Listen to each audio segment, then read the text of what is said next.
कंचन राज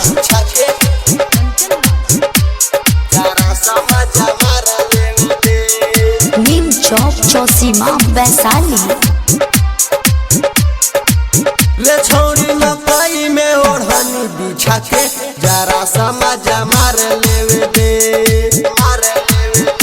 अपना कमर से कमर सटा के जरा समझ मार लेवे दे। ये छोड़ी मकई में ओढ़नी बिछा के जरा समझ मार लेवे दे, अपना कमर से कमर सटा के जरा समझ मार लेवे दे। Music director DJ Kanchan Raj Hajipur Vaishali. जरा समझ मार लेवे दे। डीजे कंचन राज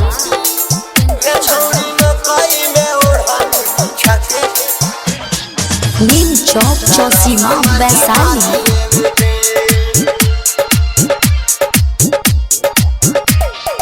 रोजे तोहर राह ताकिले जहिया तू जालू कवले जैसे कईगो फ्रेंडे कईगो सहेली बड़े तोहरा नवले जमे जहिया भेटई सकेते गलिया चुमल हम तो हरे गोरे गलिया, चुमल हम तो हरे गोरे गलिया।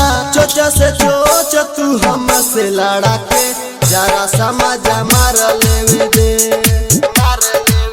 चोचा से चोच तू हमसे लड़ा के जरा समझ मार लेवे दे।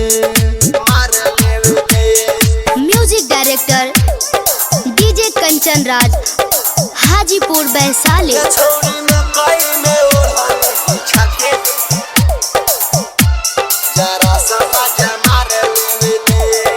डीजे कंचन राज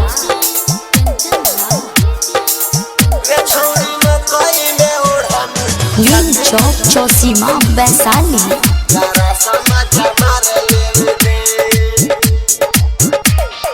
तोहरो बा मुंडे हमसे ज्यादा काहे गोरा दारू परेशान हो, अमरेश के कहेले गुडू गुल्लूसन के हाउ तू परान हो।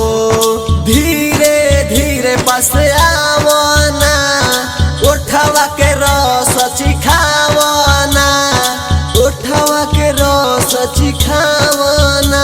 चल के भूइया में बोरा बिछा के जरा समझ मार लेवे दे, चल के भूइया में बोरा बिछा के जरा समझ मार लेवे दे।